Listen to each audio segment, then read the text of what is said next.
All right, guys, welcome back to Project GoodSpeed. I'm Jay, and this is the little hatchback here.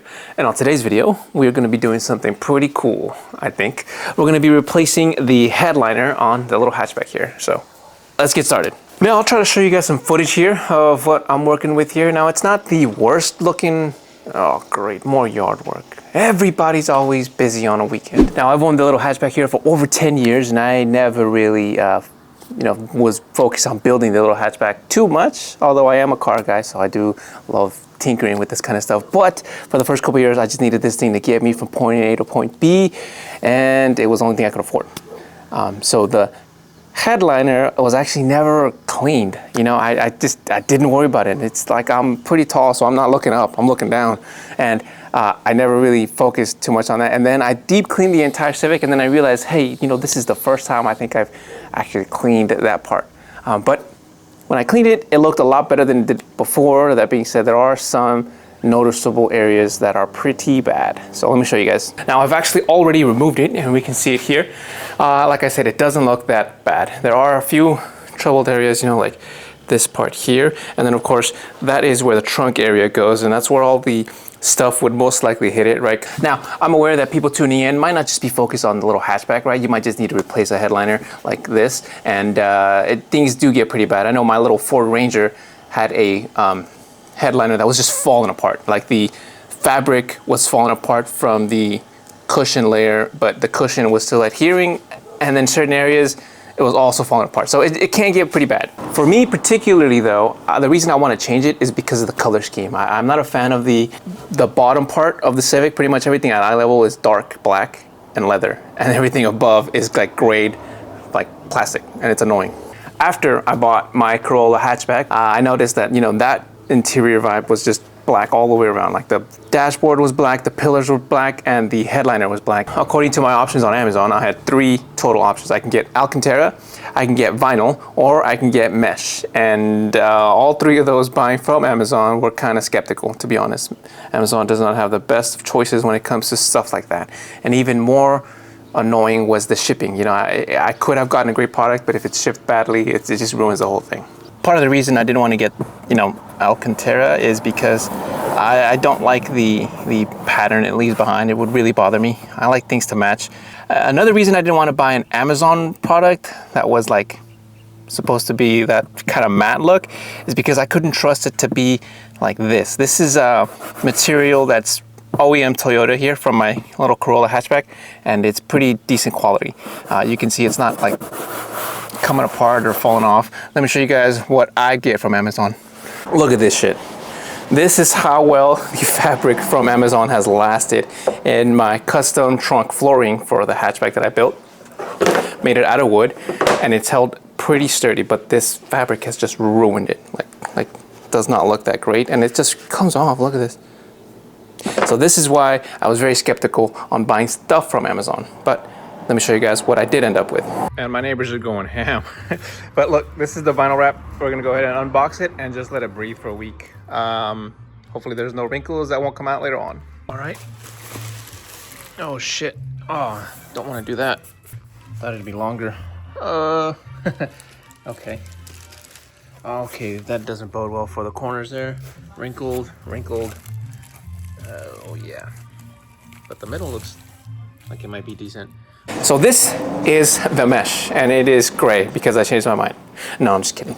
It is black mesh. It is not entirely as I had imagined it. Still, it's not that bad, and I'll definitely make do with this. Let's see. So we're looking at 39 inches across, give or take a few inches for the mold. Let's see, 41 inches. That's what we need. And then we need, call it 68 inches. I'm not too worried about the height because it's, like I said, this is pretty long, but as long as this is 41, yeah. So this is 59 inches. We got plenty of fabric to work with. And then in order to, you know, adhere to this fabric, we're gonna be using this roller, which I got on Amazon as well. And this headliner adhesive, which I also purchased from Amazon. So now the only thing left to do is to remove the old headliner and install the new. And I wish I knew how to do this because I am also a beginner. So we're gonna have to, you know, learn this as we go. Now, part of the difficulty I'm gonna have is pretty much just peeling the whole thing apart, which is like 95% of the job. After doing some Googling, it turns out that I need to remove the vinyl first and then come back and remove the adhesive after. So we're gonna take the first layer off slowly, one piece at a time, and then we'll come back and brush off the foam backing. Of course, that's gonna be easier said than done because I'm already seeing it just coming apart here. Is this worth it, Jay? Yeah, I want that black, headliner. Man, this is gonna be tough. Oh, and it's like, so this destruction here is part of the frame coming off, which you don't want. Okay, so we're just gonna peel this fabric off first and we'll come back for the foam backing after. Hopefully we'll be able to get that off without breaking the frame. I was kind of hoping to get it all off in one go, but you don't always get what you want. There we go. This kind of looks like Alcantara. Done. Look at this. This is the foam backing that a lot of people see after the fabric peels off. This is the material here. Look at this. It's like a raincoat. Now I'm told in order to remove this material from the frame, right, of the headliner, we just take a wire brush and we could just start brushing off the material, but that's not working. Right, this might be a problem. This is gonna be a lot harder than I thought, and it's gonna take a lot longer because it's not coming off with a brush on that end. And I'm peeling it here, but look, I'm peeling it off in sections or layers basically, and I don't wanna have to do too much of that if I can help it. So I'm gonna go ahead and do like a majority of this off camera, and I'll show you guys what works for me by the time I get maybe halfway or towards the end. So I don't have to edit 3 hours worth of footage. And I can watch some TV while I work. Is that the churro guy? Fuck yeah, churros as well. Oh man, this took way too fucking long. It took at least 3 hours to get just the foam off. But the key is a dull blade, not a sharp one, because the sharp one just scores and cuts the foam, whereas the dull one kind of cuts just the right amount. So, oh, my back. And I still haven't even done the edges here. See, I gotta get this foam off the edges and on that side as well. Maybe I won't have to take off the entire plastic, right? But at least the foam material on there to smooth it out. We'll see how far I can get tonight. Now, once my hand starts uncramping, I can go ahead and finish off these edges, and then we can go ahead and brush off the remaining foam on the surface here. And I'm down to deciding whether or not to use power tools, which looks like it's damaging the fabric or the material that this is made out of, but it's the only way I can get this off quickly, or hand tools, which isn't taking off the layer that's on here. And to be honest, I think I'm just going to focus on removing the small pieces of foam that are still on here so that I don't have to do any more damage to the actual headliner. And I think that should be good enough because I think the adhesive just needs a flat surface. I don't think I need to keep bashing this with wire tools, right? Because it's starting to fray, this material here. Check it out. It's done. Managed to just go ahead and use the wire brush instead of the wire wheel. I think this is the headliner and this is excessive. Oh yeah, this is excessive. What is that, like 4 inches on each side? I think it should be enough. I want to make sure I salvage as much as possible. I think we're almost at the end game, boys. One thing I want to make sure is I want to make sure that these lines, I don't know if you guys can see them, but there are lines on the material. I want to make sure they are perpendicular and not at an angle, you know, because that would bother the crap out of me. Now, there are not a whole lot of these, you know, marks from the shipping, but be that as it may, there are some here. You guys can see it didn't go away. So I'm going to go ahead and just push this up a little bit to avoid being able to see this once the whole project is done. However, because they are all on the edges, right, it's not going to be a big issue. Well, now that we've cut up the fabric to about the size that we need, I've lined it up with the fabric lines so that it's kind of straight. And we're gonna go ahead and apply the material here that's gonna adhere it to the surface. And I've been reading it, and it looks like it recommends you to apply the adhesive spray 4 to 8 inches from the surface to both of the materials, right? So the headliner and the fabric.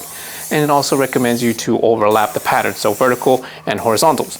And also, obviously, we're going to be wearing PPE and applying firm pressure while we do this. So we're going to go ahead and cue in the B-roll because I will not be able to talk so much with all of this gear on. Idiot. Oh, this is just going to miss it completely. Shit. I ruined this. This was a bad idea. Who let me do this? Look at this. Look at this.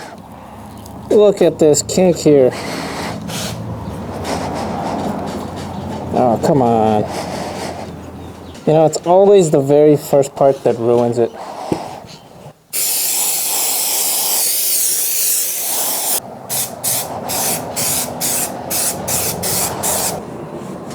I need a second set of hands here.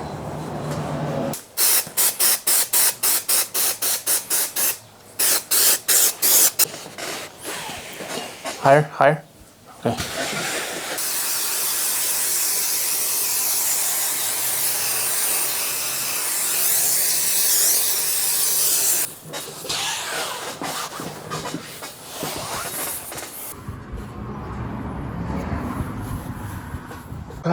So much for my camera. Disaster struck. My lens just snapped clean off of that last shot. Oh, great. It won't retract now. Maybe I can fix it. We'll see. I'll check back in an hour, show you guys the final footage, because that takes about an hour for it to set, and give you guys an update. See, I don't know if it's the fabric or the way we applied the adhesive, but that over there looks better, get the lines. Whereas here, it looks like it needs an ironing, which is not great. This is not an air bubble, by the way. That's a good point. You won't even notice it. If you close your eyes, and because it's black, and with the shade, right, you won't even notice. Plus the fabric, the trim pieces will keep the edges from being visible and any damage, so it's fine.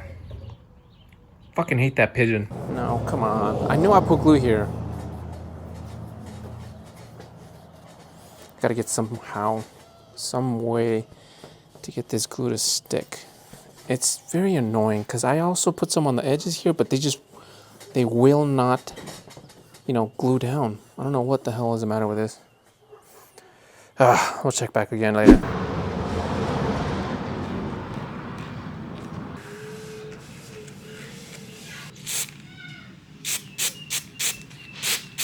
Yeah, this is not that great. This sucks. This glue is incredibly inconsistent. See, this side stuck. This one didn't. Looks like it's much more effective if you leave a lot more overhang, because now you can just wrap it over. This might be a little excessive, about like ½ an inch. I'm gonna just spray this.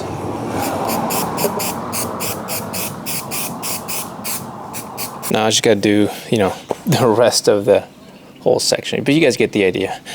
Now for these in particular, because they are so fragile, and this one in particular I think is the worst, I've kind of super glued these other ones so they can hold out a little bit, but it's not holding up too well. I'm gonna have to find some way to probably just cover it up and then just like makeshift my own hole and use the fabric as the holding material to just hold in that clip. I'm hoping that the rest of the clips that hold this in place will kind of make all the weak bonds that it has a little bit stronger. But to be honest, I don't really know how to fix this. So I'm just gonna cover it up, glue it, problem solved. All right, we're moving on. I'm not thinking about anything else other than just getting this done. Here it is, guys, finished product. I managed to get my camera fixed. So it looks like it didn't look out that bad. Show you guys here a few shots of what we got working with here. It's already been 24 hours since the initial application of this, and it's been about 8 hours or 6 that I did the sides here. A few things to keep in mind before we close out this video. A second pair of hands would definitely come in handy. I would highly recommend doing that. That definitely helped out, especially because the fabric is just, so large. It's very difficult to try to get it all done with one hand while the other hand is holding the fabric. That's part of the reason why I ended up with these air bubbles here. You guys can see there is definitely air in there, and it's partly due to my lack of application of the glue. I think one of these actually has the slot. Yeah, right here is the hole for the armrest. So I'll actually be able to screw right into that, and that won't be such a big issue. But that one will be. And I think this is also an air gap here. Right? That kind of ties into that. You want to make sure you use all of the adhesive. So just be very, very generous with applying that stuff. And the way that it is applied is you want to get that string shot, Spider-Man web looking kind of thing, and not liquidy so much. I know I had an issue with some of the side not adhering properly because I was standing a little too close, or maybe I just didn't shake the can well enough, but it didn't quite adhere properly. Which leads me to my next point, is the amount of fabric you want to let overhang, right? I'll recommend going at least 2 inches over, if not a little bit more, which you can always cut off the rest, but like this, I got a little carried away and cut off too much to begin with, and I got very, very small amounts of fabric to, adhere on the edges here. Look at that right here.